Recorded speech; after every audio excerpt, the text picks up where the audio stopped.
It's meat. You put some onion on there and some salt and pepper and paprika powder, and that's it.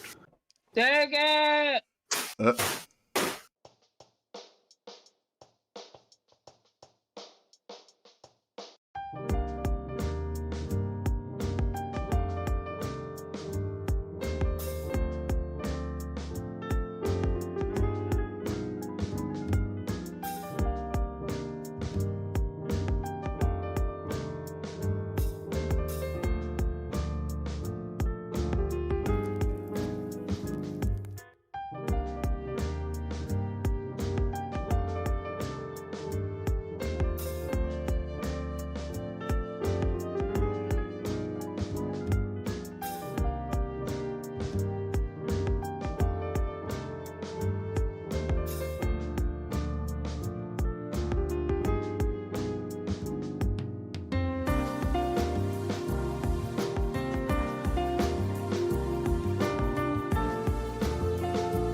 Righty, ladies and gentlemen, boys and girls of all shapes, sizes, and forms.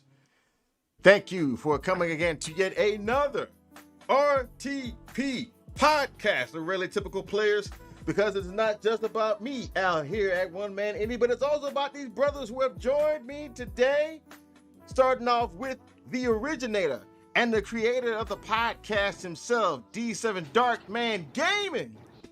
Yo, what's up, peoples? How y'all doing? Yes, sir. Now we got also Doug, who I affectionately call the Machine over at Cychronic Games. I am honored to be here. And last but not least, the German sensation that is the inspiration of RPG Maker game creation in his next voice generation. SG Harlequin, what's going on, bro? Man, have you ever thought about like making a recording of that intro so we don't have to repeat it every time? I can always add on to it and ad lib on it. You know what I'm saying? You know what I'm saying? I'm just kidding, man. I'm just kidding. How is everybody? What's going on? Yes, sir. It's going to be a great day, great game. So, voice level sound even? Yes, sir. I've been working on it. I don't know, maybe smoking that. They're gonna say Omi is low. Watch. I bet you somebody gonna say that. They're gonna ask why D7 sound so cheap today on his cheap speaker from the fucking, what is it called? Like the mobile phone? Yeah, I think you said your PC got it messed up today, right? PC crash, you said. That is so unfortunate. Sorry to hear that, bro. Hope everything working for you. We got Nerd Magic, we got Brand up in this joint, and we also got some of the brothers here from the RTP as well. This is great. So now, what we're talking about today is the game on the screen, which is Empire Chronicles by, I guess what we call it, Pocket Mouse, I believe. Also, I think it was sprites from Low, and I think maybe the story might be written by, I guess what it was, Clipvin, or whoever the developer, I think the developer's Clipvin, I think. Maybe they both developed it together, I'm not sure. So, we're going to go over our initial impressions of the game. And we're going to start off with D. What's your initial impression? Because you actually played it most recently, as a matter of fact, and you even gave it a score and a price. Just your initial impressions. D? This man, he just pulled a shinobi on me. All right, fine. All right. Phone crash too. Oh, come on, man. Don't say that. All right, I'll go with Doug. I had kind of some mixed thoughts about the game. So for example, I thought that some parts of it I liked, some parts of it I didn't. There was some rough edges here and there. I played for about 3 hours, so I haven't had enough time to get like further into it. I intended to play a little more than that, but my schedule this week's been kind of messed up. But there were some parts where, like, I'd say especially in the story department, that there needs to be some bridging the gap a little bit from one scene to the other in some of these things. Like so I picked when you get to pick the 3 people, I picked what was it, the fortune teller. Oh, okay. Something with an S. So anyway, so what I mean by the storyline stuff is that something happens where like portals start to open up and all these like soldiers start coming through, and it's like, we need to go west to get out of the town, and then you go west, and then there's no way to get out of the town if you go west, and then if you go the other way, east, then you can leave the town, but there's nothing except a mine that you can't get into. And then if you go into any of the structures of the town, everybody's acting like there's no attack going on and stuff like that. So just maybe it's just it was an oversight or something like that. But as for, I also noticed a little bit of lag in certain parts where the frame rate would drop a little bit. And but at the same time, there's good parts about it. I did like the playing multiple characters. I thought that the graphics for like the faces and the icons and stuff, they kind of had to me they kind of had a little bit of a mobile game aesthetic, but which it's not my favorite. But at the same time, I like that it's not RTP. I think I think it's better than the RTP for the most part. But I just feel, I don't know what it is, but it's like the faces, they seem like overly clean, like overproduced or oversimplified. I don't know how to describe what they look like to me, but they work. But it was just yeah.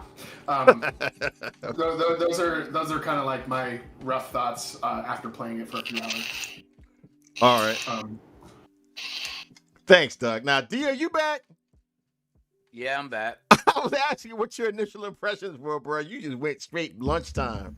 Nah, we're having connection issues, but I'm back on my PC. Yeah. Okay. Yeah, give me your initial impressions. Your initial impressions. All right. The initial impressions, I think the game was perceived to be, for a commercial game. I think all the elements are there. The only problem I really have was with the performance issues. There's, you got to question yourself. Oh man, this is a commercial game. Why is it stuttering the way it's supposed to stutter? It feels like the game is about to crash every second. And I did play this for about 8 hours. I think I got about 7, 8 hours in. And I streamed the game yesterday, so I was like, you know what? Maybe OBS in this game don't get along or whatnot. But it wasn't OBS. You know what I mean? It's the game. It's the game itself. But overall, I feel like it was done. It was interesting. I mean, there's some things that I would change, but at the same time, it's a pretty decent game. The developer tried to cover all the bells and whistles with the game, but given the fact that they're a single developer, it's kind of too much for a one-man team. So, yeah, that's my initial thoughts of the game. So, all right. Now, glad to have you back on the PC. You sounding good, crisp and clean. Now, our resident German, what were your initial thoughts of the game? You said you played it for about a couple of hours or so, a few hours. No, I just got to play an hour apparently. Game decided to, as I said earlier, like, I had a keyboard problem again. The toolbar did not open, no matter what keys I pressed, no matter where I rebound that key, didn't work. So when I came to a section where I assumingly had to repair a bridge, but I could not equip the hammer because the toolbar didn't work, where I quit. D7 said there's an alternative route too, but how am I, right? For me, the game didn't work. The game was broken, so I stopped. Initially, though, like, this had a very I went with the old guy for the choice, by the way. So I kept the DS seemed like kept this old guy story going. Okay. And it felt very, very Skyrim-ish. Like, you can pick up every fucking thing you find, like every apple and whatever else item. I'm not really a fan of that. Like, on one hand, it's cool because constant stuff. But then again, it's a whole lot of clutter in you, right? It's a whole bunch of borderline useless items. Yeah, you're kind of breaking up just a little bit here and there, bro. Oh, yeah, could be. I increased ability so you don't hear my vaping all the time. See, let's put it down here again. All right. So, yeah, it felt very Skyrim-ish to me. Yeah. Like, it felt like the world is huge and you find items every 2 steps for some reason. But yeah, the performance was just too bad for me to be bearable. Like, it wasn't enjoyable with all the lags and all the hiccups and all the everything. Like, this game has a severe sickness of the Lost from Dutch Power Creations. Had similar issues, like frame drops everywhere, and even opening up the main menu is lagging in this game, and it's just not fun. Jeez. So yeah, that's the initial. Okay. All right. Okay. You actually seen the whole footage of it now. I didn't really experience a lot of like lag, at least not that I can think of. Remember right now, because it has been a couple of days since I played it, but nothing that really stood out. I do have to kind of agree with Doug a little bit. It does seem like maybe trying to go the Octopath Traveler route may have kind of maybe kind of weakened the overall story as it was for this. Maybe. I'm not gonna lie. Yeah, I got thirsty. I played the big titty blonde chick. I played it. Yeah, I admit it. Yeah, I did it. That's right. Yeah, I did it. So, but the gameplay experience itself, like the battles and stuff, they weren't too bad. Actually, that was pretty good, pretty well done. It reminded me a lot of the game that we already played last time, which it seemed like Lo was a busy dude, apparently. Jeez Louise, he's just all over the place. But it also seemed like he kind of borrowed somewhat from the same battle system. Although with Our Dying World, they didn't have the switching between the boosting and the switching between elements like weapons. They didn't have that. So, but they did have the skill set. Now the skill thing, the skill tree was kind of weird. Playing around with that was a little strange. It seems like some things didn't even work, especially with the main female protagonist from her story arc. It didn't seem to work with that because she didn't get her soul trigger for some reason. That was a weird bug there, and you'll see it as I'm playing. But I would definitely say that this is a pretty solid game. Given taking a few issues that I had here, yeah, I definitely can see this as being a game that's worthy of actually, being played on the PC and on Steam. I could definitely see it as that. So now that we've got the initial stuff out the way, let's get down to the meat of our individual experiences with the game. So I'm gonna start off with Harlequin. Go deeper. Yeah, because you were kind of going into. So go deeper in what happened when you were playing it. Man, when I started, I kind of digged it. Like it had this, like it feels like a very big, ambitious game, right? Where you have all these equipment slots, and you have a main and a offhand weapons, and you have like 6 or whatever like armor slots and whatnot. And it appeared as a very like detailed and deep game. And I did enjoy the music, and the combat was alright. Like I'm not quite sure. I picked veteran mode, but I essentially just spammed auto attack the entire time, so I'm not really sure what that was about. But I also only got into play an hour, so who knows what else is out there in this game. But yeah, the beginning, even on veteran mode, is not really something you have to think about. Like just use auto attack, you'll be fine. Jeez, really? Yeah. I think the hardest fight I did was the second fight in the intro, like when you have the 2 snakes. That's where you had to like use a healing potion, but that's pretty much all the strategy I had to use. So yeah, I fought some bandits, and they had these kobolds and whatnot. So yeah, I just auto attacked like the entire time. I don't know. So I'm not really sure what the combat system is all about, because so far auto attack it is. The maps are cool. Like the game looks very good. It looks very refined, but the performance, man, like everything is lagging. Every fucking thing. Like even moving on the map, like you open the menu and it lags. You close the menu and it lags. The busts flicker in dialogue all the time. Like you can see that this game is struggling loading the assets. Like it's not using a preloader or anything. And if you have that many plugins and that many features and show picture commands, you need a fucking preloader. You just need to have that, because it just doesn't work without it.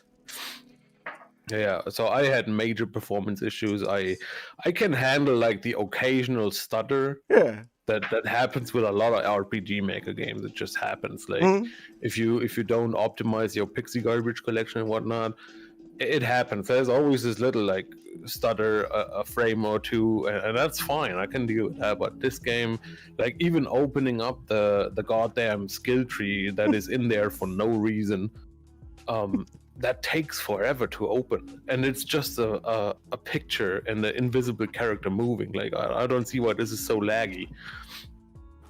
I don't know. I think, with the lag that I saw, I didn't get a lot of lag actually, but I did get lag at certain parts where the frame rate would drop to like 40 frames or something like that. When it was in the area immediately after leaving the first arena with the old guy.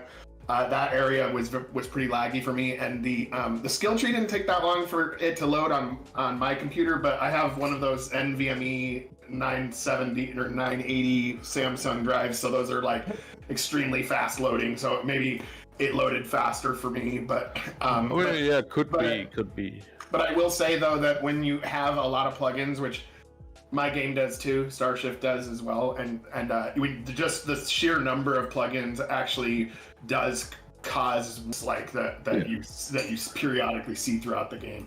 Yeah, I had the FPS counter on at times just to see what's happening, and the frame rate, man, all over the fucking place. Went from 144 to 50, back to 100, and back to 40, and 120. I saw that too. Yep. Like even when I'm not moving, like damn, this game has the frame rates all over the damn place. So I don't know, like performance, I cannot play games with bad performance. It annoys me to no end.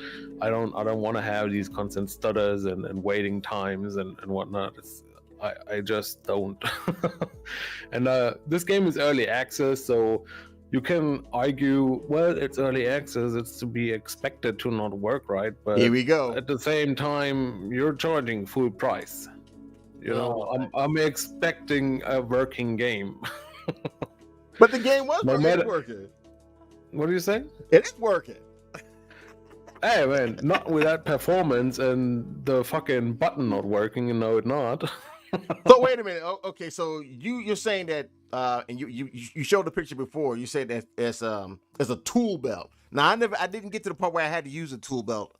I was interested in the tool belt specifically because I like crafting and I like gathering resources, right?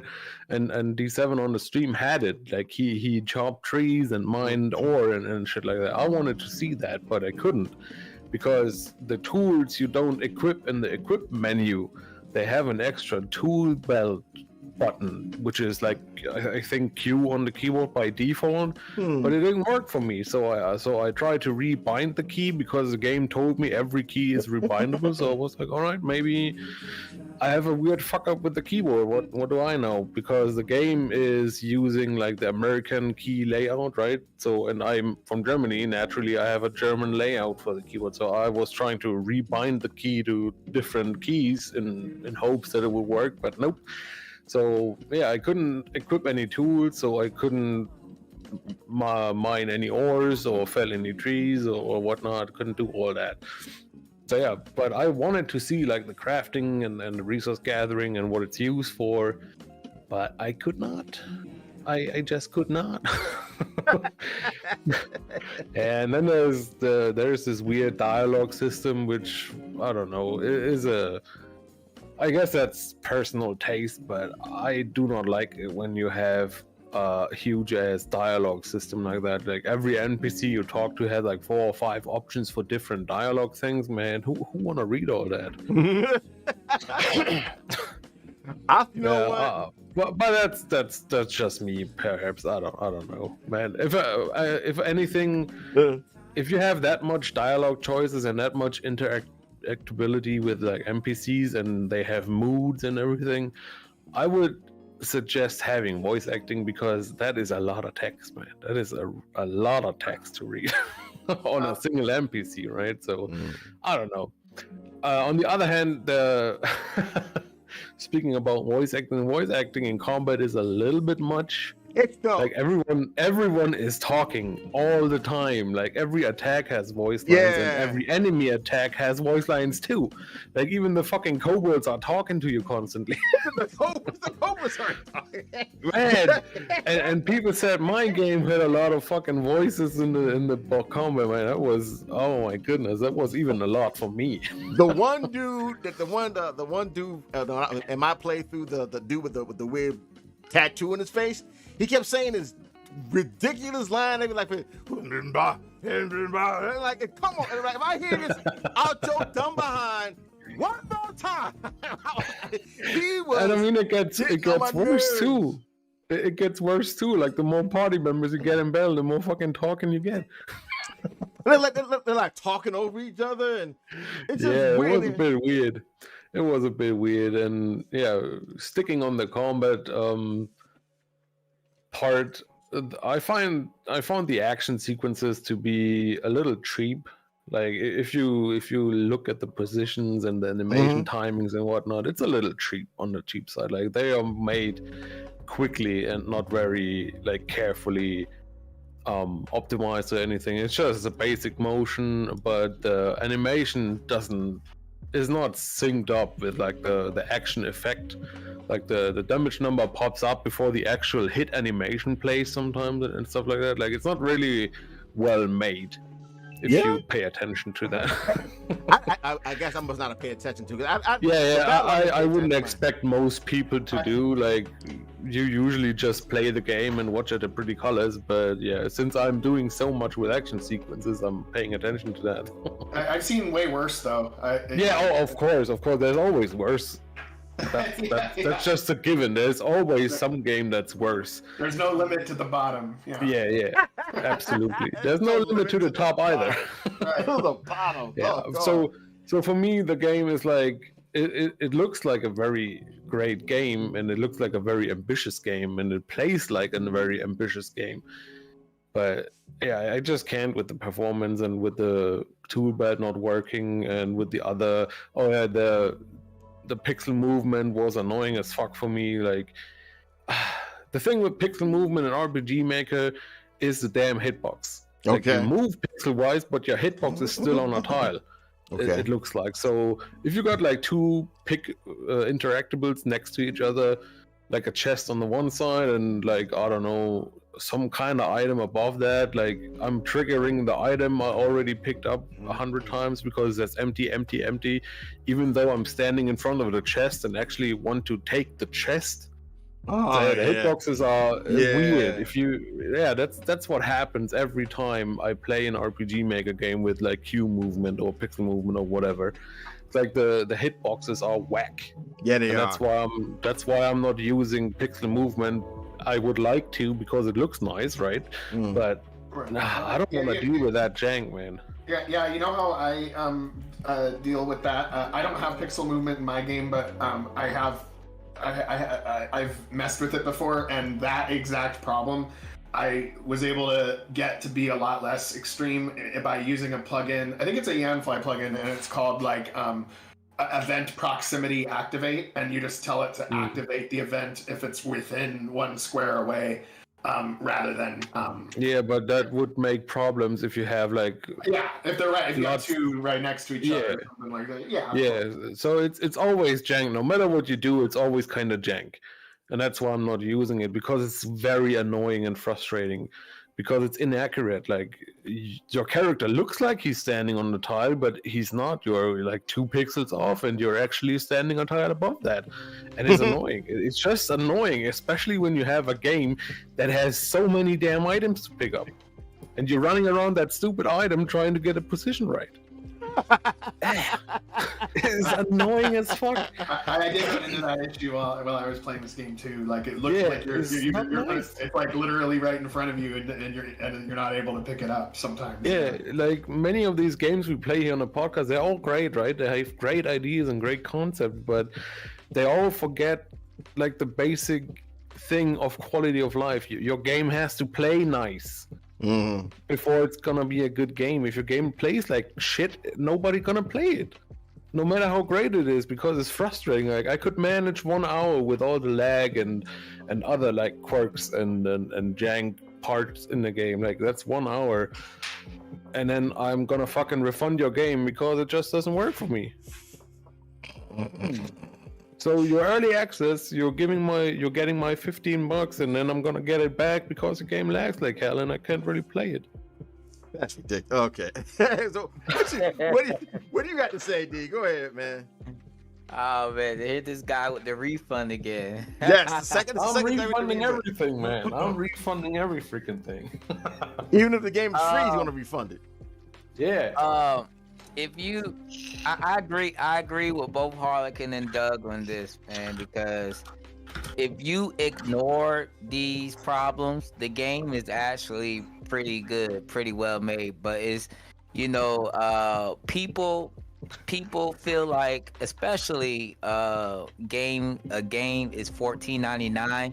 That's kind of like a premium price for a RPG Maker game, because most RPG Maker games is like $5, $3, $2, 99 cents, But $14.99, that's kind of like an hour, 2 hours worth of work. You know what I'm saying? Like worth of work at your job. But performance has a lot to do with this game. And I think it's because, one, you're doing so much. You're doing so much. You got the timer running, then you got the weather effects, then you got the item if I'm not mistaken, I think some items respawn after a while. So it feels like a lot of stuff is running on parallel events. You know what I mean? You got so many parallel events going on at the same time. It's causing lag in your game. Like the cave where you go rescue the nephew. When I walked out, literally when I walked out that cave, the whole screen was blank, and you could just see the treasure chest in the field. Then it just started lagging, and the trees were loaded in, the houses were loaded in, and everything. I'm like, oh my god, what the heck is going on? But I did play the game at 60 frames cap. You know what I mean? I did drop to 30 frames, 40 frames during regular gameplay. And when I go into the system menu, like the skills menu, it drops to 5 frames, and sometimes it has no frames at all. So I, just like Harlequin said, I would look at a preloader per se and see that helps the performance of the game. But I think a lot of people is going to complain about the how the game is performing, especially like when you get further on in the game and you get more NPCs, you got more events and stuff like that. It may cause a huge wear in your game. And another thing, I'm not really a fan of this, but the NPCs have like a relationship status, like where you could talk to them and you could intimidate them. You could intimidate them. You can give them a compliment. Yeah. There was one. I had 95%. I had 95%, right? Compliment, and I talked to them. He said inconceivable. Inconceivable, meaning that he don't think I'm telling the truth. And it feels like it is like copy and paste from one NPC to the other, because after a while all your NPCs is starting to sound alike. Regardless of what where you're at, it feels like everybody's on like a recording. You know what I mean? Like when you ask about the rumors, they saying the same rumors. When you ask about, the family, like the Smith family, the Black family, they saying the same thing. It feels like everybody is like a robot. An AI, as it were. It got to the point where I just stopped asking, the influence question and stuff like that. I just stopped wanting to talk to him, because I know it may feel like an interesting mechanic, like how Skyrim is, where you could intimidate them, but you don't really see a big difference, except you may be able to barter with somebody or whatnot, but I feel like that needs a little bit more work to it, because it's not really something where it's playing how it should be, and it's repetitive. It's very repetitive. And another thing, some of the bosses, you know, I fought the orc boss when you rescued the nephew. I did start with the old man. Then after that, you know, when you go out the cave, you gotta fight Mick, Rick, and Dick. You know, you fight them in the tavern. Then you come out. Yeah. Then you come out. You gotta go. I took the option where I took all the money. They had 2,000 on them. The boy was only robbed of 50, so I took the whole thing. So I go get him the 50. I kept the rest. When you come out the caves, you know, you get in another boss fight because the dad is there. You know, Mick, Dick, and Rick brought their father. So I brought them. So if it seems like some of the bosses in this game those two bosses, before you kill them, they always heal themselves with a strong tonic. A strong tonic. And the bosses restore to 2,500 health. So pretty much they go from 20% health all the way to 85% health. You know what I mean? And some of these bosses are, you know, this boss fight I'm talking about, you're fighting 4 bosses. You're fighting 4 of them at one time with 3 battlers. And they're doing heck of a damage. On veteran, they're doing heck of a damage. And the same thing with the orc battle. You know, he's doing 300 damage, 200 damage per attack.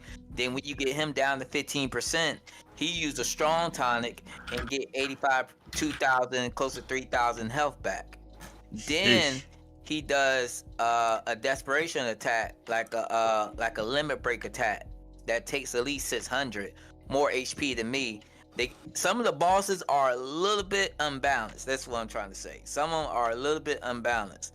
You know, it took me a couple tries to beat the orc battle because I felt like, you know, I was cheated and it felt luck. Even though I had like the best equipment at that time and I was pretty much decent level. And I was fighting a lot of battles. I rarely ran away from anything unless, you know, I didn't really have any health potions or whatnot.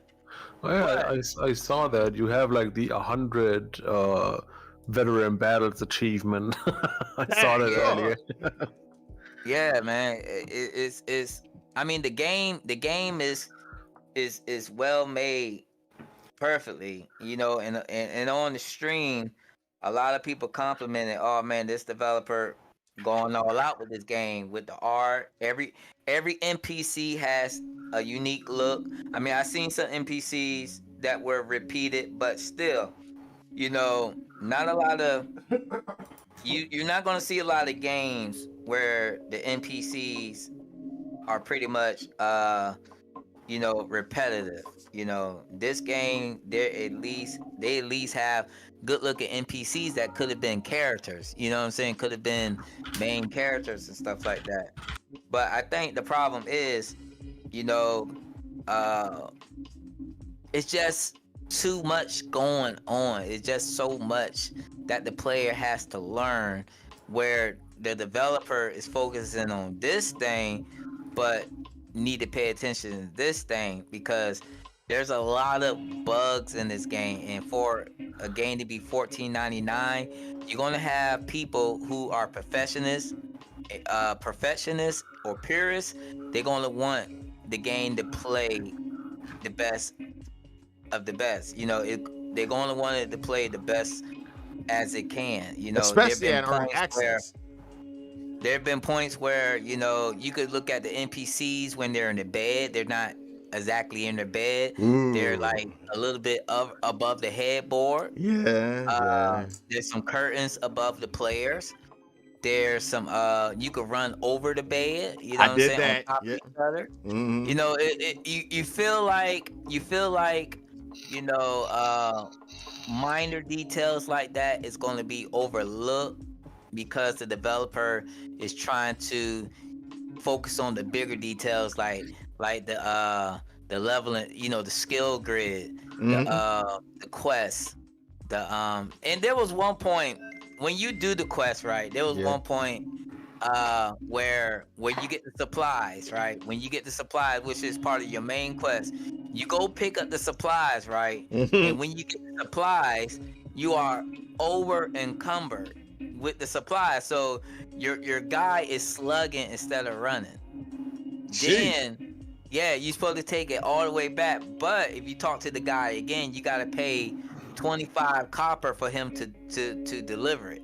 I'm like, why would you put this in your game? This is crazy. You're gonna have a lot of angry people if they don't have the money, if they don't have the gold to pay the guy to take it. They're forced to go pretty much 2 frames from Tarm all the way back to the location to turn the quest in.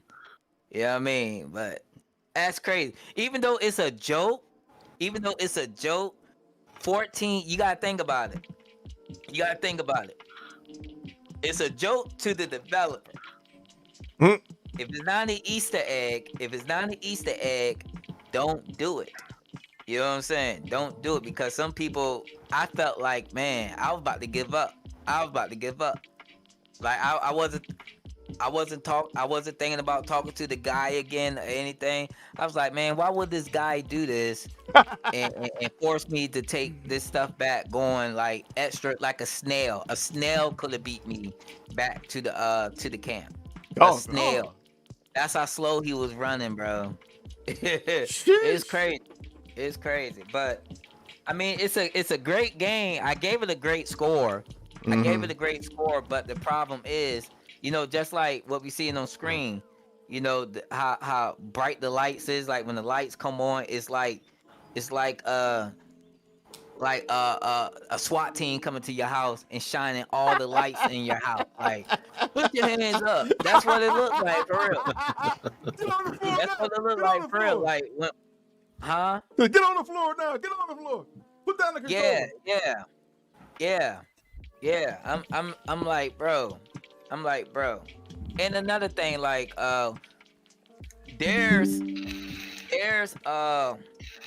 what you call it? Like, there's a lot of pop-up conversations that be popping up. Me as a player, I'm more focused on the character. You feel what I'm saying? I'm more focused on the character. So pretty much the character is in the center of your screen, correct? So whatever your character is at, that's pretty much where your eyes is going to divert to, is to where your main character. If you got these pop-ups coming here and there away from the character, there's a chance that you may not even see that. You feel what I'm saying? Yeah, I could never catch them because I'm a slow reader, right? By the time I noticed the thing, I couldn't even read it anymore because it was gone. Like it pops up so fast. Like I'd rather have like the gap window. Like if you can have like an automatic gap window like on your character, then I would understand that.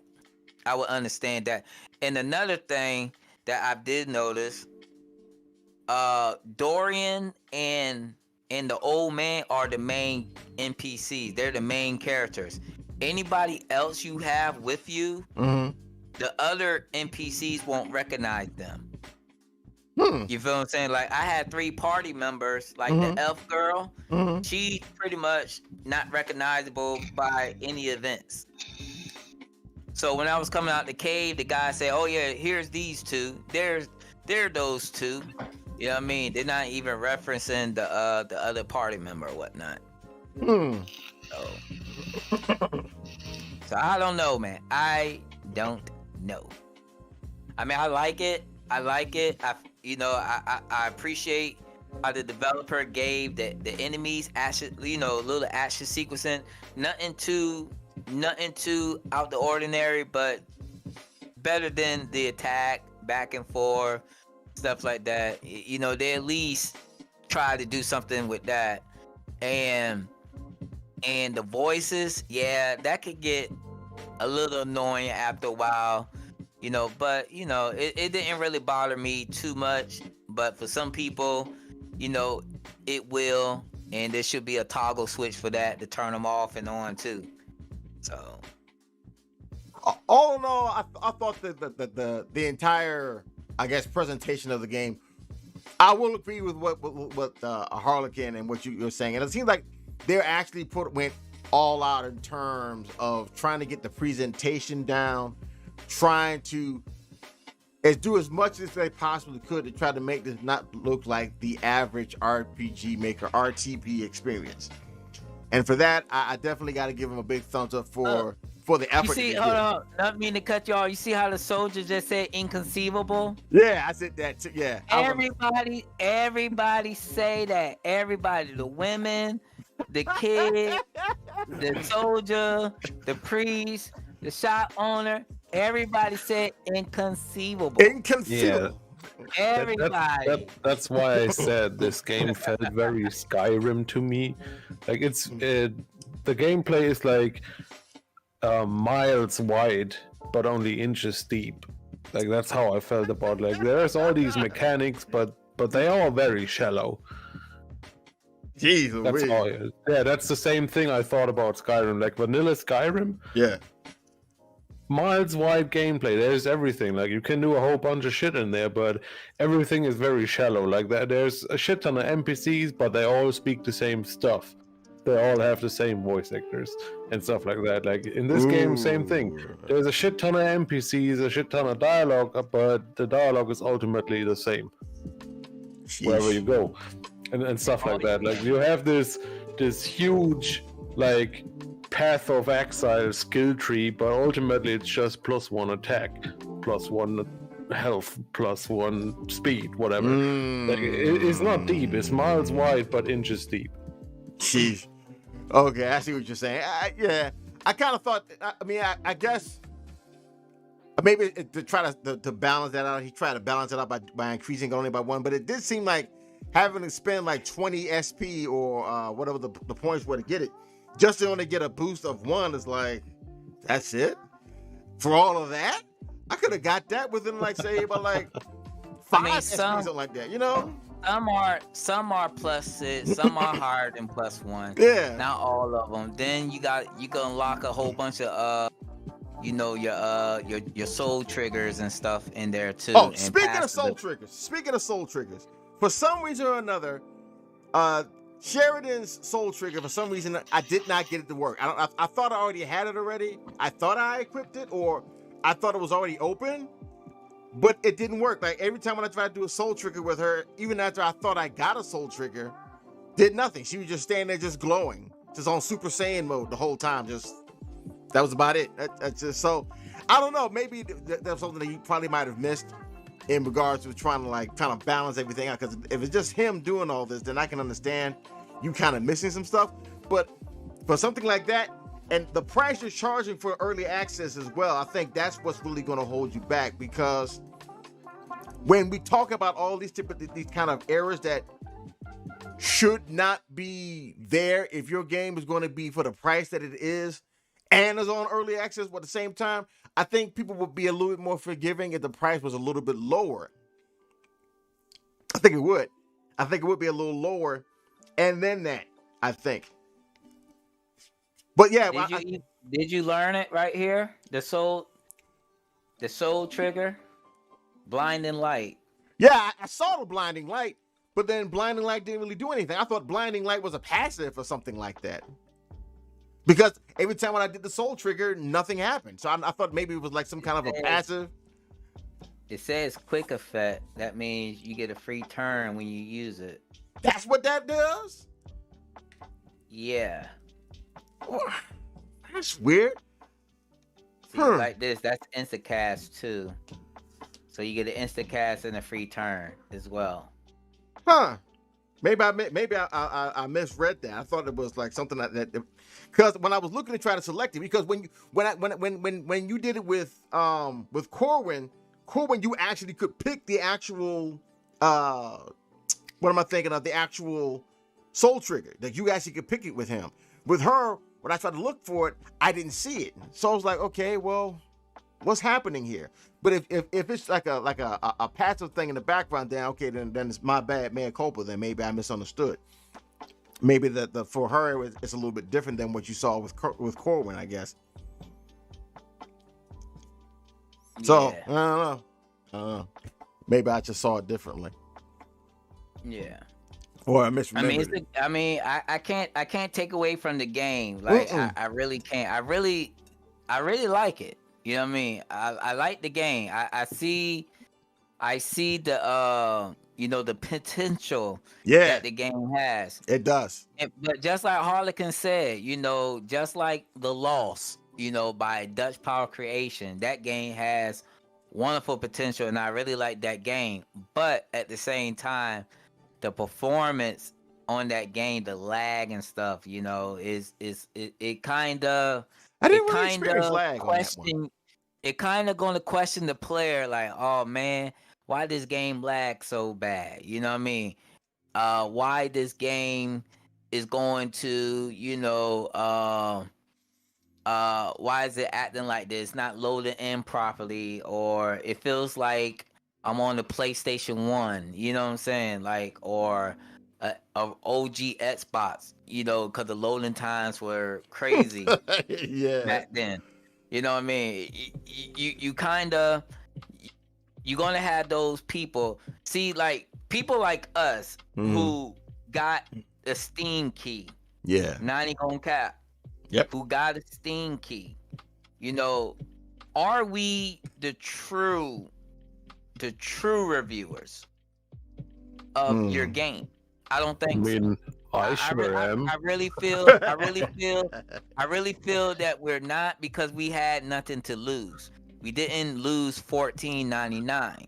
Well, a person, money is serious business. You feel what I'm saying? People don't play with their money. They want to get what they paid for. So a person who paid $14.99 and play this game, they're going to feel some type of way, because they're like, man, I spent $14.99 on this game where I could have bought this game for $14.99, and it performs better. You know what I mean? So if it don't perform better, people are going to feel like they wasted their money. I seen plenty of comments on Twitch, Steam, where they felt like, oh, I wasted my, not on this game, but other games, where I wasted my money. I demanded a refund. You know what I'm saying? Like, and you don't want your games to be refunded.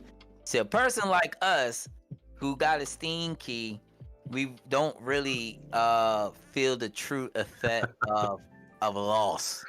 Speak for yourself, man. Speak for yourself. I'm just being honest. Man, I'm telling you, I'm getting a refund, man. I'm saying that all the time. I'm getting a refund for this game. Like, if I paid for this, I would have refund. I say that all the time, man. I don't give a shit if I get a key or not. I'm gonna give you the full customer feelings in this. I mean, you're correct, because even though you didn't pay for it, okay, fine, you didn't pay for it with your own money. I'll grant you that. But you still experience the game regardless of that. You still experience I hold no punches, man. Yeah. I'm trying to give feedback from the eyes of a player. Like, if I bought this as someone who is not in the RPG Maker community and has no idea about any of all that shit, I'm playing a game here that has performance issues for $15. I'm gonna refund that shit. I don't give a shit if you say it's the engine's fault or whatever. I don't care. I'm just a guy who bought a game. I don't care what engine you made it in. It has to work. And I'm just here looking right now. Like, this game takes like 1% of my graphics cards, 12% CPU, and 100 MB RAM, and it's still lagging. Like, it's not the PC. It's definitely either the engine or the game that's lagging here. And as a player, I don't give a crap. Like, if you say, man, it's the engine, I can't change it. That's none of my problem. As the customer, as the player, I don't give a damn what the problem is. He's not lying. You're right. He ain't lying. He's not lying, because, like, especially, he's not lying. I agree. I think I can understand, because I make RPG Maker games too. From a dev standpoint, I can understand the jank, right? But that's not what we're here for. We're not here for dev opinions. We're here for feedback. And as a player, I'm refunding this shit. I think that you should upgrade to MZ. I think that if the price if the price went down, if you brought down the price for an early access game, I think a lot more forgiveness would be given for that. But $15 for an early access game that's an RPG Maker game. Hey, look. It's gonna be kind of hard ask for people to do that. I'll be honest. Look, Brent Rosser says, "Will you buy this game or 25 bubblegum?" And like, I want to say like $15 is not much, right? So What do you mean $15 ain't much? That's $15 is not much for like a proper indie game. You heard what BK said? What he did with $15? He bought a week worth of groceries for $15. What you see? Look, I can get 2 packs of cheese for $15 in this country. What do you mean? $15 is a lot to some people, bro. Yeah, but it's not for me. Like for a proper indie game. If you don't have a job, $15 is a lot. Yeah, it is. And if you're talking about proper indie games, they all cost $15 to $20. Right? That's like proper indie studio titles, like not RPG Maker, like real games, right? So indie games, $15, $20 is not too much, right? It doesn't hurt too much. It's not like $60, $70.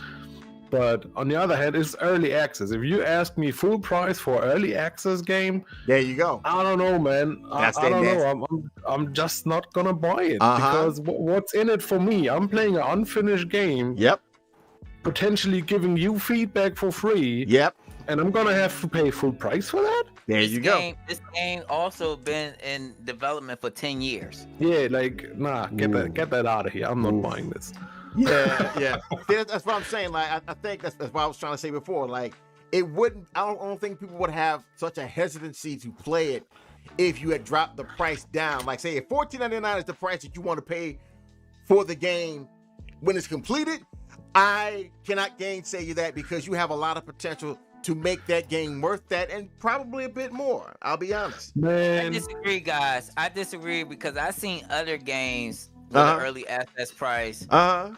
That's the same, and and still get people to download and try it. Lie. Yeah. Of course, there will always be people like there's a fetish for everything. Hold on, wait. I need an example. Wait. I need an example, D. Which game was that? I think it could be the marketing. But no, it come on. Don't just sweep it to the side, brother. You said it. So now I need an example. What's the example, brother? Trials of Cascadia. Trials is a free demo. What you talking about? That's not in early access. That's not early access, though, bro. Starship, Origins. None of that are early access, though. Hey, look. Don't be putting me on the spotlight, sir. Don't be putting me on the spotlight, sir, with these examples and stuff. And do you guys remember like the early days of Steam early access, man? Those are the real times. You could get like early access games for like $5. That was great, right? You give the developer $5 of your money to like fund the project, and you can give them feedback and shit like that. That was great. Nowadays they sell fucking early access games, even AAA like that. What was it? Baldur's Gate? Yeah. Fucking demo for full price? Are you fucking kidding me? Are you out of your mind? Baldur's Gate got that name though. Yeah, they got that name. They can do what the fuck they want to, but some solo indie RPG Maker developer don't. Yeah, I agree. You can just go around, ask me for a full price for an unfinished product. Like, who am I? Yeah. That's why I was saying, if you drop the price down, I think that'll like. Yeah, the point of early access on Steam used to be you can grab cheap games for a very cheap price, but they unfinished. Yeah, that was the premise of early access in Steam when it came out. But you also gotta realize, you gotta realize this. This game has a big budget. And you could just even tell the budget just by looking at the battlers and knowing who created the battlers as well. You feel what I'm saying? So, every NPC has one of these sprites, ballards, busts, whatever. Oh So yeah, the flickering busts, very nice. The cost to even, for the ballards themselves is astronomical. You know what I mean? It's I know that. I money. know that as a developer, but do you care as a player? So he got to make his money back somehow. So maybe he was like, man, I got to charge. I has to do this. I got to charge this much to even break even. So he took a risk. But is it a calculator, a good risk in his behalf? I don't think so. I don't think it is. It was a calculated risk, but goddamn, am I bad at math? Man, come on, man. Man, I'm just gonna say, look, I'm under the horse's mouth. Said yesterday, one battler, and one overworld sprite. Yeah, around $100. It's 100 to 150 a piece. What? Yeah. So we have 1, 2, 3, 4, 5. Hold on, wait. Stop. How much is that again? Okay, if those who don't know, these are created by Lowe's Battle, Lowe's Sprites. He said for a battler and an overworld sprite, like the sprite on the screen, you like to walk around, the directional sprite, is 100 to 150 a piece.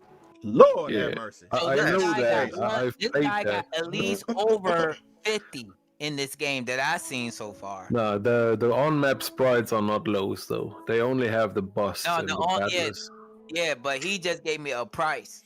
I know. I'm working with him, right? And so is Cascadia. We know the price of these things. We have them. The bus is $40, and he got bus for everything. Yeah. So you do the math. Yeah, I can see that as a developer, but as you're not gonna make your money. $4.99, you're not gonna make your money back. $5.99, you're not gonna make your money back unless you sell thousands of copies.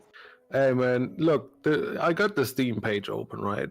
So the game got released on the 22nd of September 2022. And how long is that? Roughly like half a year, right? Mm-hmm. Yeah, and has 3 reviews. How much money do you think they have made back so far? In half a year. They're still in the hole. What did you say? They're still in the hole. They ain't make any money. Yeah, of course not. Who's gonna buy a full price game that's not finished and performs like that? But how did they know if they perform if they don't play it? Man, the refund button is always open. DJ is right. DJ is right. You know what I'm saying? Like, how you know the game is performing if you don't buy it and play it for yourself?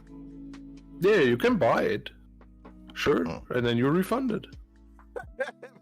But DJ... I'm just wondering here, like, look, in a half a year, 3 reviews for a game that's been in development for 10 years. Marketing. Yeah, like either they didn't spend money or time on any marketing whatsoever, which is ludicrous to think about. Like, if you make a game this massive with that much of a budget and you don't do marketing, then I'm gonna ask you to question yourself and your priorities. Yeah, I agree. You got to. Yeah, but I don't think it's too early for marketing. The developer says. I think it's too. I don't think so. No. You start years before. You got 95% done in your game. This game is ready for marketing. You start way before you even start making the game. Or at least have a publisher. Yeah. Somebody that's willing to publish your game and and share the profit. That's probably the best way to go. As a single developer, you're going to have to spend thousands in marketing costs. And I would also suggest like getting someone who has a clue about like game descriptions to rework your store page, because what you described doesn't mean anything. And you're not telling us what the game is about either. You're just saying, oh, you get all these gladiators 17 player. There's no story. Yeah. There's no catching point for a potential buyer to buy it's just numbers. It's just big numbers. I got big numbers in the game. 100+ hours of the main story doesn't tell me anything. Like, that just means there's a shit ton of padding in this game, like every other game. Like, X amount of items. Yeah, Borderlands has like 20 fucking million items and they all trash. It's like 95% of guns in Borderlands is trash. But still, they advertise it as 1 million different items. Yeah, right, sure.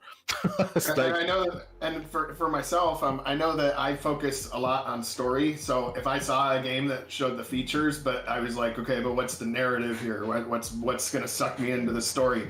I don't see much there. So like that would be good to add to, like, what's this story about? Yeah, you gotta get away from like numbers, and like your whole description doesn't tell me anything. Like complex stats and combat. Like, okay, I played the game now. I finished like my hour playthrough with just basic attacking, so I don't know what exactly was complex here. Like massive skill tree, yeah, doesn't mean anything to anyone, because massive skill tree in this game means +1 attack, +2 agility, plus something, right? Agility? So, you mean agility?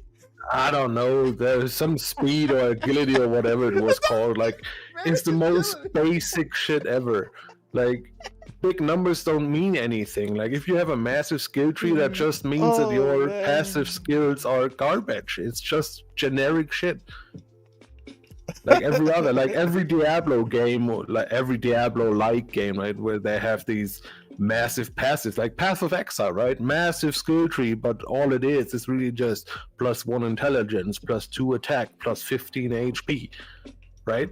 That's most of the skill tree. So what does this tell me? He's trying to get away from the traditional leveling and learning skills. Yeah, you can do that, but don't describe your games just with these numbers, because it doesn't mean anything, right? What do you think about a game that advertises itself with 100+ hours main story? What does that tell to you? You think you get 100 hours of unique experiences in the main story? Or does it sound like, oh man, there's probably 80% padding in there? Side quest after side quest after side quest after side quest. What does it sound to you if I tell you my game has 100+ hours of main story? What do you think the main story is about? Is it about padding and side quests and whatnot, and fetch quests and padding and go there and over there? Or do you really think I can provide you with 100 hours of unique experiences as a solo developer? Man, not even Elden Ring does that. And don't describe your game in that manner. It doesn't mean anything. Same with the characters. 17 main playable characters with character arcs. That just means they get one quest and the rest of them is generic as fuck. That's what that means. Well, they get one quest line each. That's cool. But aside from that, there's no character. There's no characteristics or no personality. Just battle dialogue. That's what it is. That's what that line means. Maybe it's not true, but that's what it is. That's how it is for most games that resort to advertising themselves based on any kind of big numbers. I see what you're saying. That's why nobody likes that anymore. Oh, I get what you're saying now. Because they're throwing in a whole bunch of stats. Yeah, they're just throwing around big stats. And what big stats usually mean is the bigger the stat, the less unique everything within that stat is. Like, if you have two main characters, they're probably going to have each a different personality, and they act differently with each other and whatnot. If you have 20 characters, all of a sudden, all of the characters are kind of the same. And if you have 50 characters, it's even worse. Then everybody's just a robot, because you cannot possibly make 50 characters differently and unique enough as a single developer, right? It doesn't work. So, yeah, advertising your game with, like, huge stats doesn't work. Yeah, give me a description what makes your game unique. I've seen 100+ main story hour games before, and they're all shit.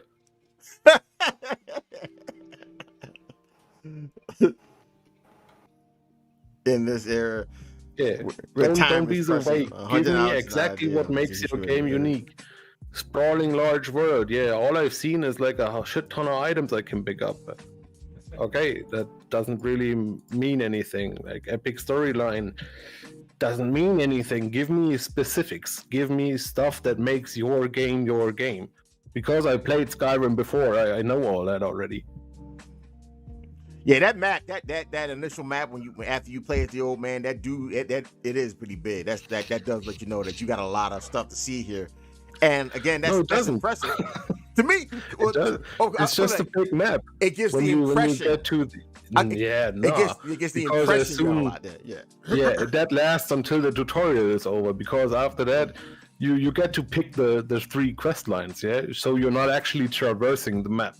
You're just having points on the map where the story proceeds through, right? So it doesn't really represent the actual size of the map, of the world, or anything. It's just to visualize the quest lines. Okay. That's what it looks like.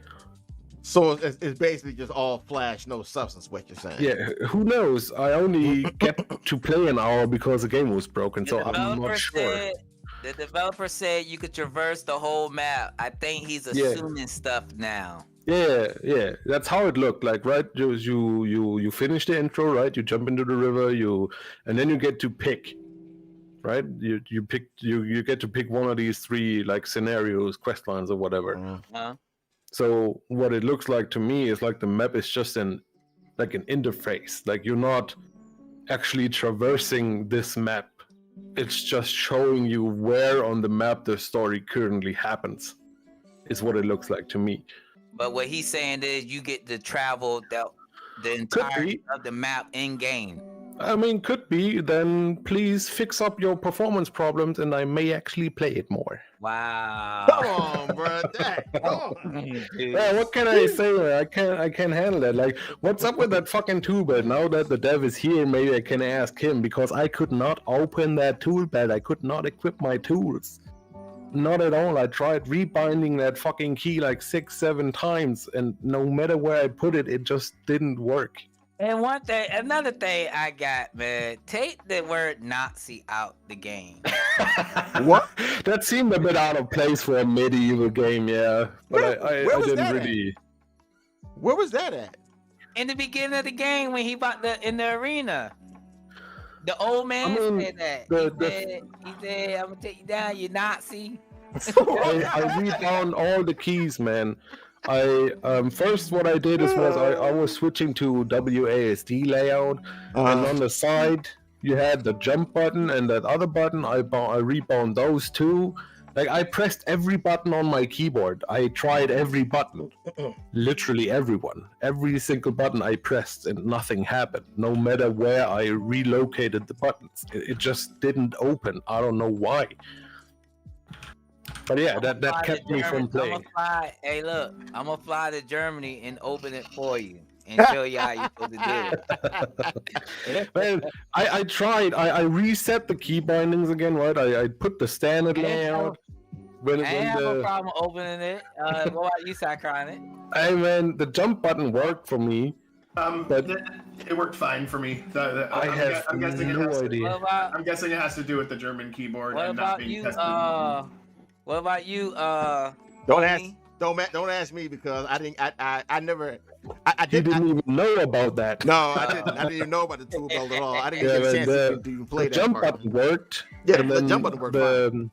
Yeah, I tried to like pick up a rock or whatever, I don't know, but it popped up the tutorial, right? So the tutorial said default button Q. All right, so I go into the menu, reset the layout to default, press the Q. Nothing happens. So yeah, I tried every key and every rebind I could think of. The jump button worked. I don't know why the fucking jump button even exists, because it's useless. It works, but it's useless. Why is this an extra button? Well, you can jump over stuff. You can jump over like rivers and stuff. Yeah, but you cannot just jump. Why do you need a button to jump over something? Just make it a touch event. There is no reason for this to exist. And you could jump down cliffs too. Yeah, you can make that a touch event too. And aside from that, the dev clearly has the ability to bind multiple uses to a button, right? Because I have custom, the one button had like 3 uses. It had like the tool and previous character and whatnot. I had like 3 different uses on one button. So why can my action button not just be the jump button as well, if I can only jump at specific spots anyway? Well, you can't jump over anything. You can't jump over anything in the game. You can't, unfortunately. Yeah, I can only jump at predetermined spots. Yeah. So why do I need an extra button for that? Why is this not just a touch event? Because I touch the cliff and jump down, right? That's it. So I get what you're saying. I get what you're trying to say. You can jump any rock. I'm not sure, man. I would say if you can make it so you can use the same button for 3 different things, then apply the jump to the action button and let it also be the action button. Right? Why does this need to be an extra key? I mean, I can see it. If I could jump anywhere at any time, like a real game, then okay, sure, making an extra button. But if it's only at predetermined spots, I don't see why this needs a button. I don't know. So I guess he has it in such a way that you can actually, I guess, jump. He may have like a common event that actually does that tracks where the player is facing and make it jump in that particular. You cannot jump anywhere. You cannot jump on the spot. You cannot jump one tile to the other tile. You can only jump over things. So it's not a free jumping button. You can only jump over things. Yeah. And that's predetermined spots. It doesn't play the jump animation whenever you push it. That's what he's saying. But yeah, you can make a region event or touch events wherever something to jump over exists. You don't need an extra button for that. Like if you make a jump button, let me jump anywhere at any time, even on the spot if I want to. I don't know, man. To me, it just seems so redundant. Why do we need to press a button? I didn't really have a problem with the jump issue. Like, it's a taste thing. Like I need to jump something. I just hit the LB. If he jump, he jump. He don't, he doesn't. Yeah, I didn't really concentrate on that. It's just easier to get around. Yeah. Like, it's easier to traverse the map if you don't have to constantly push a fucking jump button and just have the character jump automatically like I do in Tiki's Escape, right? You just jump over gaps, period. Because it stops the player. Whenever you need to jump over anything, the player needs to stop. Oh, there's something to jump over. Press the jump button. Why? Just let him automatically jump over things. You know what? I think it kind of reminds me of the whole thing with Majora's Mask, where when Link is able to jump, like kind of like before he gets opponent, he's actually doing and he can like jump to the side or whatever. To kind of traverse anything really, really quick in the game. You know how when you played it, it kind of sounds like that. It's kind of like something like that to me. It reminds me of that when you was talking about it. But I mean, I never really ever thought about the jump button that much. I used it a couple of times, but that was about it. I didn't really. Yeah, you get used to it. It's really just a convenient thing. It's a quality of life thing, or having it be the action button too, right? So it's easier to just if you play with WASD, you at least here in Germany we use the thumb for the space bar as the action button. Okay. So you can literally play an RPG Maker game with only your left hand if you use WASD, right? So you use WASD with your ring finger, middle finger, and index finger, and you have your thumb on the space bar to hit the action button. So it would be easy and convenient if I could push the space bar to jump over things, instead of having to look for whatever key is bound for the extra jump button. Right? It's just convenience. It's not a necessity, and you can get used to it, of course, but it's nice to have it like that. It feels good to traverse the map like that. You can just tap the space bar or whatever action button you're used to, right? If you're used to play with 2 hands and you use, I don't know, Z as the action button, that would be more convenient for you because you're used to pressing the C button. Chris is saying, what if you want to open a chest near a cliff and you accidentally jump down the cliff? That's why you put a if player face direction there. crazy. Osmo, the unknown stunt man, the Fall Guy type of stuff.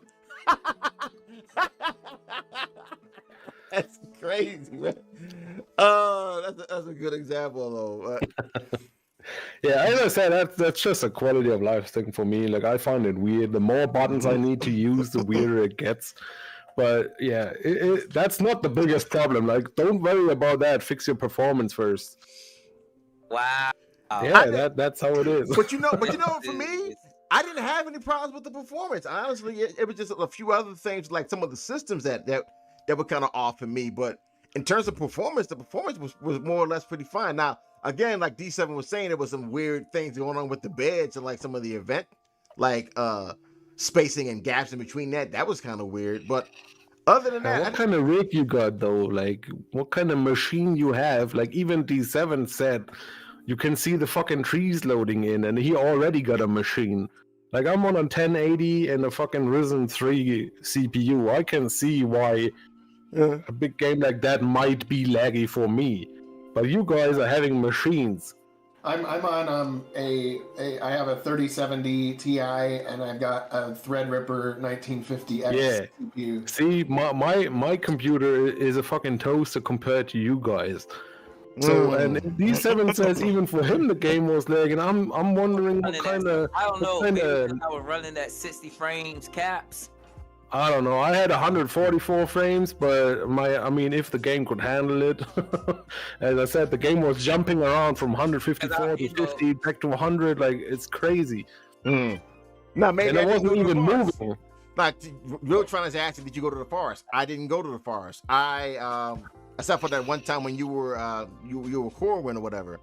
And then I didn't know. The only thing I noticed was the fact where in between when he's doing his little cutscenes introduction for the characters, that doesn't need to have the name of the thing there for that. I think you can just leave the name off of that. That's kind of like a minor nitpick. But yeah, I didn't really, even when I went through the forest as Corwin and I was running around trying to find stuff and everything, I mean, it didn't really seem like that much of a problem in terms of that. Honestly, I didn't really notice it. Now, maybe you just used to 20 FPS. I don't know. But it wasn't one of the 20 FPS. I don't know.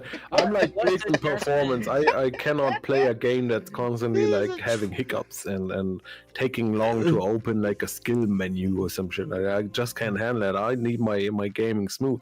Like, this is not an Elden Ring, like, right? Yeah. This is a 2D game. This gotta be butter smooth, no matter how you look at it. Like, in this time and age, a 2D game has to play butter smooth. There's no reason that it's not. Not just smooth. It's RPG Maker, bro. It doesn't matter what it is. As I said, as a customer, I don't give a shit what engine you use. Fix buttery it, smooth, right? I can respect that. I like, you can't as a customer. How can he fix it? That's not my problem. I'm just a player. Who am I to tell the developer how to fix their game? I'm just the guy. I'm just the guy who lost $15 on this. Let's put it like this: if you were the developer of this game, how will you fix it? It depends. How did I get there?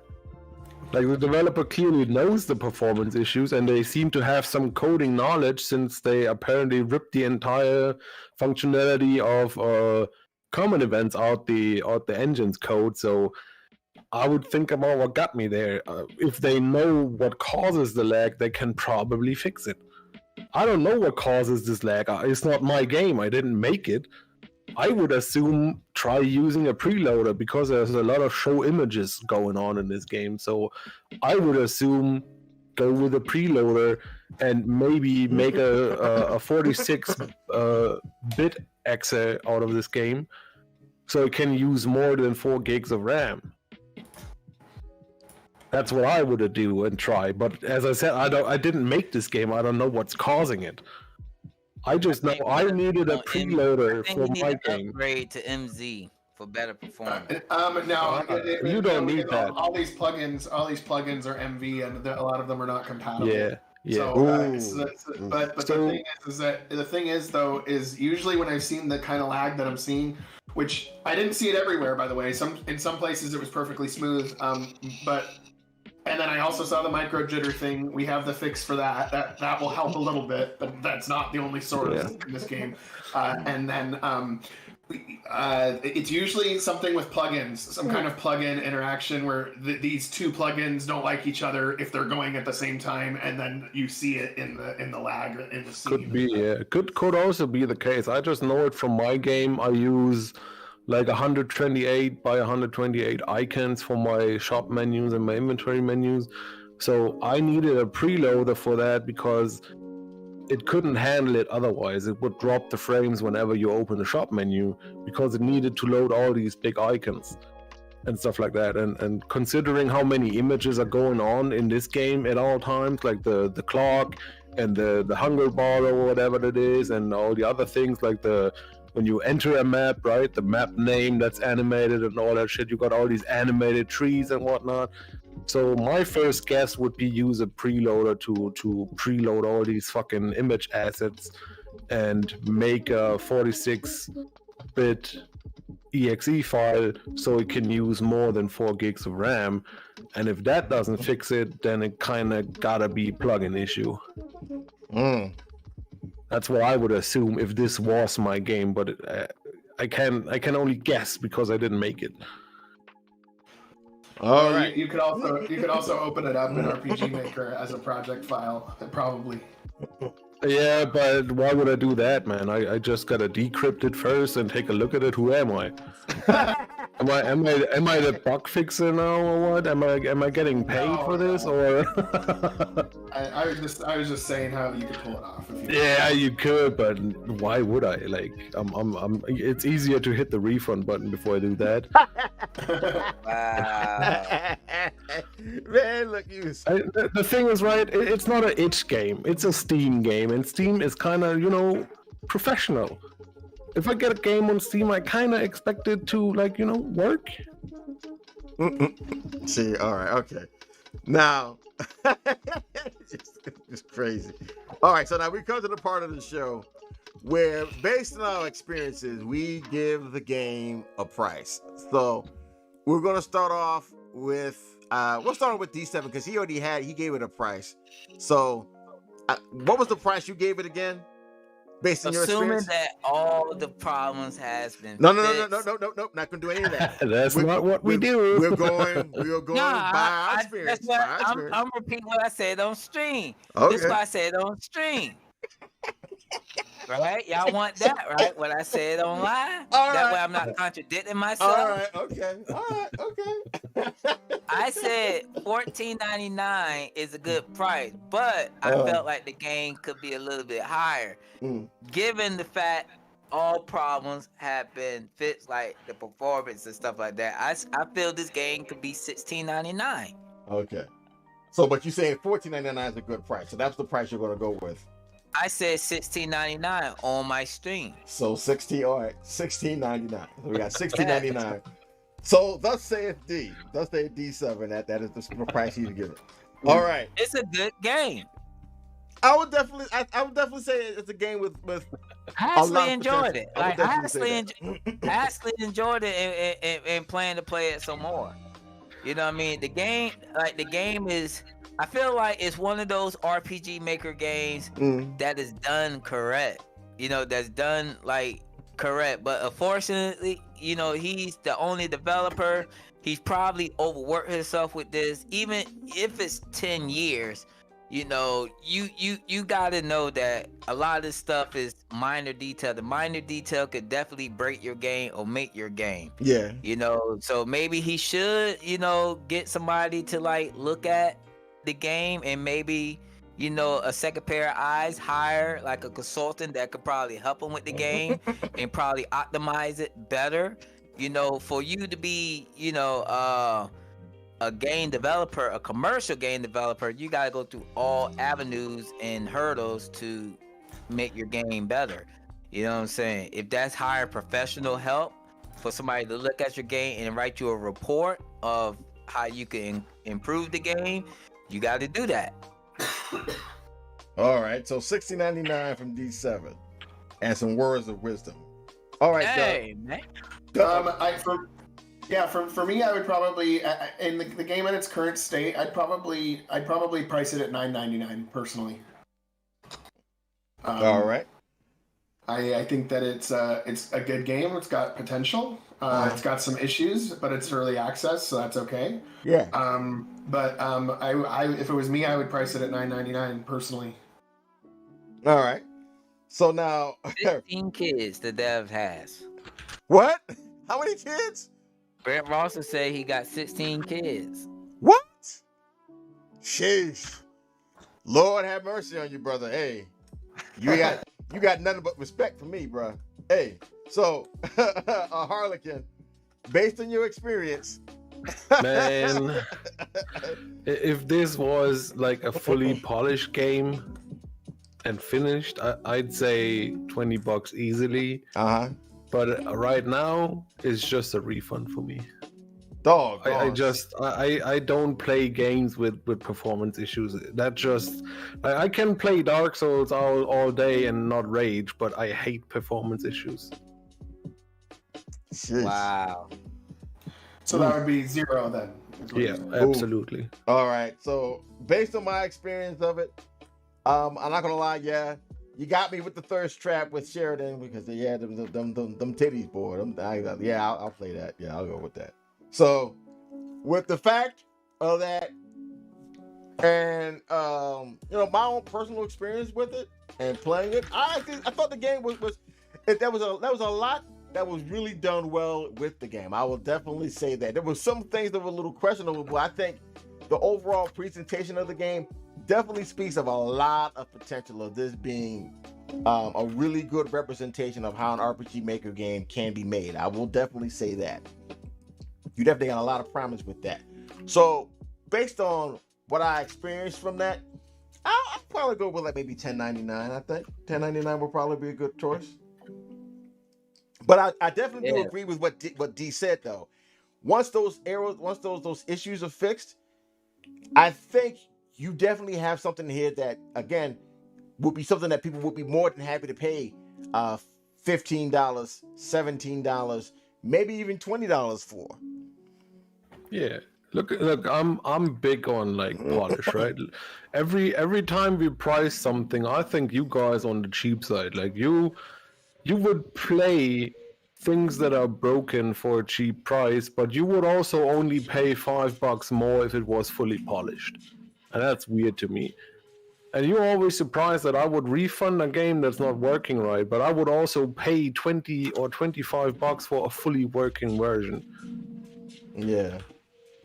So you guys on the cheap side, I wonder what the logic there is. Add that all together. Well, the logic I have is that Bandito, I won't argue with Brent. Don't do it. There's a lot. My logic on it is that there's a lot of games out there, and again, there's a lot of games out there, and realistically, if you're not attached to it in any way, what would be a price you think that people would be willing to pay if they're looking at any number of thousands of games? So I mean, like, sure, like I'd be willing to spend $20 on an RPG Maker game, no problem. That's what happened. I really liked Deep 8, for example. That was $15.99, and I was like, it's a little high, but I think I want to try it. And then it was really good. But I did hesitate. I actually was like, I don't know, and then I was like, whatever, it's only $15. And yeah, and that's exactly what baffles me so much. Like, on one hand, you guys say, all right, I'm gonna play this buggy, broken fucking mess for $5 and act like you're having fun with it, because I don't believe it. But on the other hand, on the other hand, you're like, oh my god, $20 for a game? That's so much. Like, what the fuck you on about? You playing? It doesn't matter if it's RPG Maker. Get that shit out of your head, man. With the stigma that going around. Man, you're the only one using the stigma on this stream, man. I'm not using it. Fuck that, man. Fuck RPG. It doesn't matter. If we could break barriers with this engine and do better than AAA developers. I really feel that. Yeah, I don't rate the engine here. I would pay 20 or $25 for this game if it was working right. So, and you guys go ahead and say, oh, it's like $10 because, it's RPG Maker. Like, what? No. I'm not saying that. I'm saying that $10 because of the whole experience altogether, because there were some bugs there and there's everything. But all in all, I would have paid. I don't think I would have paid the price that it was asking for, especially on early access. I'm not even just for RPG Maker, just early access in general. But say $10.99 just to try it out, to see what kind of bugs are there and see how far the game goes. Yeah, I paid for that. Just for watching the car crash. Those in the chat, how much will y'all pay for this game? What's a fair early access price for this game based on what y'all seen? All right, so now based on, I'm gonna add up all the talents we got from all four of us. That's $37.97. You divide that by 4. It's $9.50, like $9.49, $9.50 all together. So how much? About $9.49.25. So it's $9.49, $9.50. You divide it by 3, right? You don't divide it by Harlequin. I divide it by 4. Yeah, it's by 4. Yeah, I divide it by 4 because it's 4 people that gave a price. So I divide it by 4. Now just because Harlequin gave a 0. Padre say I pay a full whack if I know for sure it's getting finished. I was just being rad. Okay, what are you saying? For me, like a proper indie game is always like $20-$25, maybe 30. So that's like a real indie game, right? So that's where my prices usually come from. But on the other hand, I'm not playing broken games. Like I'm refunding things that are broken. I'm not gonna go and say I would pay $5 because I wouldn't want to play a broken game. Why would I pay money for something broken? Are you crazy? Yeah, $9.99, $10.99. It's definitely, I'd say, a good price for a game that's on early access. I'll definitely say that. Access should be half the full price. Yeah, I can get behind that. Like early access price, $10 out of a $20 like total price sounds reasonable. Yeah. Like that makes it feel like a good deal, right? You're paying only half the price for a thing that's not finished. That feels like a good thing because you're supporting the developer with $10. That's not too much. It doesn't hurt too much. And you're getting a good deal because when the game is done, you paid only half of it. Yeah. You gotta pay for, I can't believe this, voice acting. Wow. I meant to say this about the whole light thing. I don't know. I didn't know what the heck happened here with the lighting. It was like I was like on the surface of the sun. Oh, my bad. My thing was at nighttime. This is what happens. Yeah, that's lighting like, is a bit weird. It's like I was about to get abducted or something like that. Like, people of Earth. Y'all just mad because y'all only getting abducted by the AI. Y'all just mad. But you know what? I fixed it last night. Okay, well, great, good. Versus obfuscating code really sucks. Yeah. So I'm glad that you're still trying to update this. I definitely, like I said before, I personally think, and I think all of us say the same thing, that you definitely have a great opportunity here with what you have. Just if you just keep improving on it. I honestly do think that maybe if you brought down the price, if you could bring down the price on Steam, I don't think a lot of people would crucify you for the issues that you have. I think that if the price that you have right now for if that's going to be your full price, you definitely need to bring that down. Yeah, it's the thing is it's explicitly stated in the early access box, right? There's this question Steam asks you: how is the price gonna differ from the full version? And you're going out there saying, no, that's the full price. You're going to pay full price for this mess. And that's where people just not going to buy it. Yeah. So like, it would be better if you just didn't say anything rather than stating that you pay full price for an early access game because nobody likes that. Basically saying you buy or you don't. Move on. Yeah. I get nothing. That's what he's saying. I have no benefit of getting this game early in its broken state instead of waiting until it's done. Yeah. The price is gonna be the same. Yeah. So why would I support your early access like that?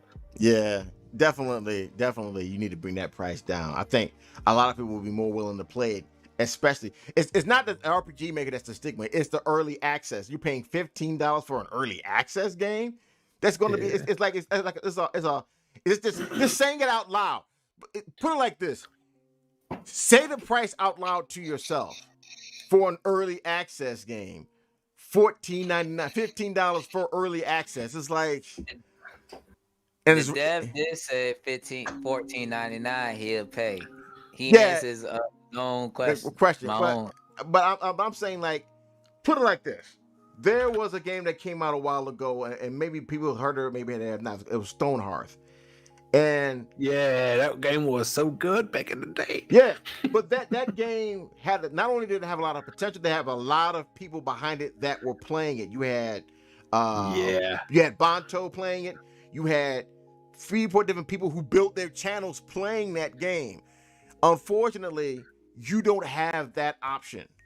No one. It's really, a combination of things, really. Nobody really has heard of your game that much to the point where they feel $15 would be a steal because everybody else has played it and showed so much potential in the game. Do you see what I'm saying? Right. So I think if you drop the price down, and again, I can't force you to do that, but I can only make the suggestion. I think, given the situation, it probably would be a good idea if you bring the price down from $15. Yeah, that's why I said $15 is not much. Like, it's not that much, right? But the problem is, $15 is the full price of a game nobody knows. But the problem is, guys, unlike most developers, his budget is probably bigger. Like it's costing this game. It's probably so huge. And I get that. I sympathize with that. But unfortunately, no one else would care. No one else would care about that. I will take the risk of going lower to see how many people you could bring in. Yeah. Because numbers and reviews going to mean a lot because, just like going on Amazon, before you buy something, the first thing you're going to do is look at the reviews, look at the stars, look what people are saying about the product before you try it. And that's the same thing with RPG Maker games being on Steam or any game. People's going to look at the reviews. They're not going to buy a game with 2 stars, for $15.99 because with 10 people saying it's bad and 2 people saying it's good, it's too risky. So if you could bring in your initial crowd with a lower price, because that's what businesses do, that's what stores do. They put stuff on sale to see how much of the product could sell. So if they're making good numbers with a lower number or with a lower price product, they could gradually raise the product because the price of the product. Because technically what early access should be priced of, it should go in steps. This week is $2.99 for early access. Then the more you get the game completed, then you raise the price a little bit. Then the more you get the game completed, then you raise the price a little bit higher until you get the full price. That's how you should do it. Not just one set price and just leave it there. Yeah. Thing is, like, nobody, if you advertise the game before putting it out on Steam, maybe the story would be different. Yeah. But right now, what happens is I go into my Steam queue, my game recommendations, and I stumble upon Empire Chronicles, right? I look at the screenshot, I click on the store page, that looks kind of cool. Let's see, what do we have here? Game is out for half a year, okay. 3 user reviews only, okay. Well, $15 price, okay. What does the early access box say? Oh, this is full price for the game? Half a year, 3 users? I don't know this game. There's only 3 reviews. The description is just all stats, all numbers. Yeah, I'm gonna pass. That's what happens. Because nobody knows your game. It's not like I've seen this on YouTube or anywhere and seen how great this game is. I have no friend that played this game. So I'm just stumbling upon this page by accident. And I see all these bad stats, like half a year, 3 reviews. So that means in half a year, this game hasn't sold shit. Then the early access tells me this is full price. So I'm paying full price for an unfinished product. Okay, that's also not good.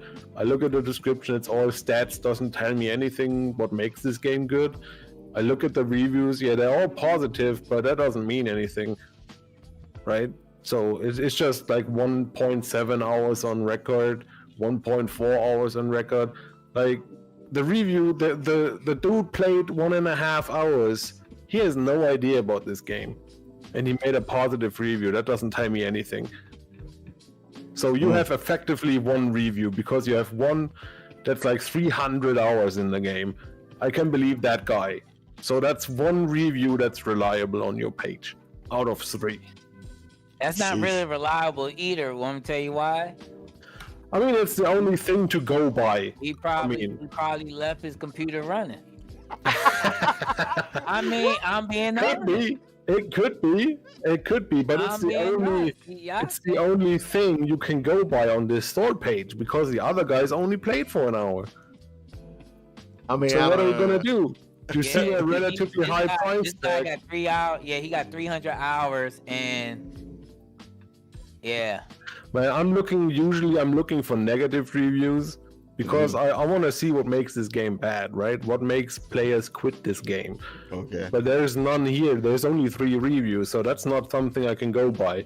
So 3 reviews is a bad stat for half a year of the game being out. That's bad. The early access description is bad. The game description is bad. It doesn't tell me anything, and there is only 3 reviews. So chances are I'm gonna fucking pass on that because there's nothing there that suggests me this is a good game. Nothing at all. So what you should have done is advertise your game way before release. That's what you do. You need a long ass time to gather any kind of audience. Yeah. Everywhere. Like even if you go on Twitter, and nowadays it's even worse. So you need a long ass time to get like followers and backers and whatnot. It takes forever. Yeah, and you need like a Discord, and you need a Twitter account and Facebook account, and you need to advertise and do cool screenshots and videos and whatnot. You do that way ahead of time. Advertising the game when it's done is too late. Because you get like, what was it on Steam? Like you get 1 week of like launch visibility and that's it. If you start advertising when you launch your game, that's 1 week. You're already lost. Your game is already gone in the void of Steam. It's already forgotten. Sheesh.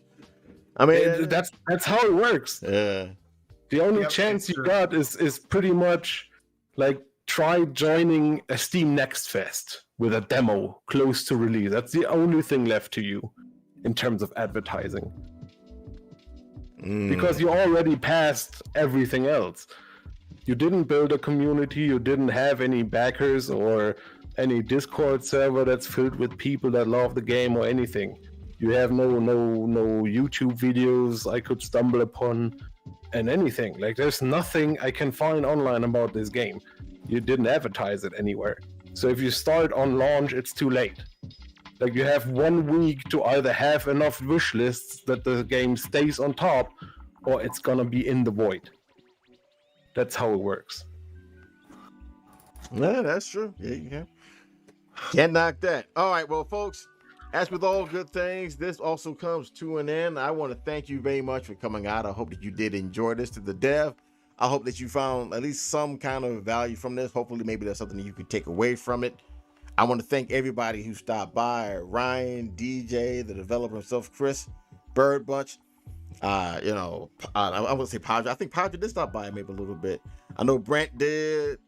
It was like Lou Cobb, I guess it would be LWK, Bandito, DJ came through. I mean, Gannon finally stopped through. I was glad to have him up in there. The real Tron came in. Thank you to everybody who stopped by to listen to this. Thank you to everyone who's going to be listening to the replay of this, not only on YouTube, but you hear the edited version also on Spotify. I am trying to build an audience on that. If you just give it a listen, the listen is free, not costing anything, but it does help build me up, and it does support me in my process of trying to build this thing that I'm building here. So stop by on there. I'm leaving the link down in there with the description. Also, link to the game as well. Be sure to follow these brothers that I have here. You got D7, who's been a pillar in the community for a while now. He's done a lot of things, people. He's done a lot of reviews, interviews, and stuff like that. The brother's trying to actually build up RPG Maker to make it something more respectable. So let's help him out with that. We got Doug, who actually has his own gaming franchise that he's building from the ground up. We even have Harlequin over here, getting ready to go do a Kickstarter for his game, which is also coming out. Support this brother. He gives a lot of great, maybe sometimes harsh, but very insightful commentary and feedback on how the game works, especially from a customer's perspective. So because of that, even that alone, we should just definitely support this brother. So support these brothers, follow their work, spread it around, tell other people about it. Let everybody that you know, tell them about it. And don't, on occasion, it wouldn't hurt, tell everybody about your board too. I would appreciate that. But on that note, I want to thank you very much for being here. Guys, any last words? Yeah, before I go, like Omi was saying, this is a community. I'm trying to, we all gotta watch each other backs and support each other. So if there's anyone that needs help with their game, definitely use the community to help. Ask questions, ask for insight, feedback, whatever. Anything that you could help your fellow brother or sister out with. Definitely try to assist in any way that you can. All right. What about you, Doug? Oh, I'm just looking forward to the next one. Yeah. All right, and Harlequin. Psychronic already 5 steps ahead of us, man. This guy traveling at light speeds through the Omniverse.